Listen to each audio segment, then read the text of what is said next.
If I want to pull out my gun right now and shoot you in the head, are the police going to help you? No. The police, they are not there to protect you. They're there to come after the fact and draw a chalk line around the dead body. That whole myth of protecting and serving is protecting and serving the government. They don't have to go into harm's way to protect you. They're actually protected against doing that. You can't sue them for not saving your life. The police are basically going to show up in time to put a chalk line around the body and tape off the crime scene. We don't want that many cops on the road.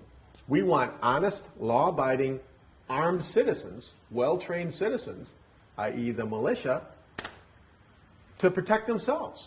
It's my job to protect my family. Well, understand that I am a life member of the NRA. The NRA, you know, God bless the NRA, and I love the NRA.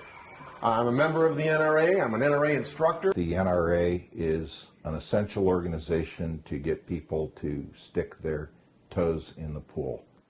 The NRA is, without a doubt, the big gorilla in the gun fight.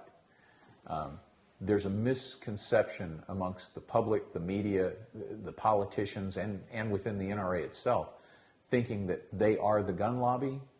They're not. I would love to say that the NRA has a place. It does. But unfortunately, I think at this point they have become bureaucratic and bloated. Personally, don't give them any other money. I'm a life member, an endowment member, but I stopped at that. They do the best they can as a political organization, and people should never forget that they are a political organization. They keep going for the nonviolent low-hanging fruit. You know, the gun shop owner whose books are not perfect. Who cares? In some way, they're almost like jackbooted thugs, you know, because they come in with overwhelming force, and they'll target one citizen, they'll ruin your life, and then they hang them up like a poster child and say, see what happens when you don't bend the knee to us. They are an agency that has absolutely no justification for even existing under the Constitution. The revolution started over a gun control attempt. The British Army was going to go seize the armory, and they got stopped, and they got stopped dead. History's pretty clear, and it's pretty brutal, and it's pretty bloody, and we've seen in our own history a civil war that ripped this country apart. We've seen a Great Depression, we've seen world wars, we've seen foreign entanglements, we've seen vast injustices, we've seen cities go up in flames. We're seeing our economy taking a tanking like our generation has never seen.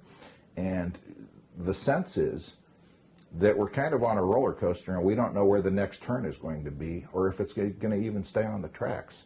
And that's the sense that I'm getting from a lot of people. And to just make the blanket proclamation that it could never happen here is wishful thinking. You know what? There's the line in the sand. You can't have any more freedom. In fact, we want some of our freedom back.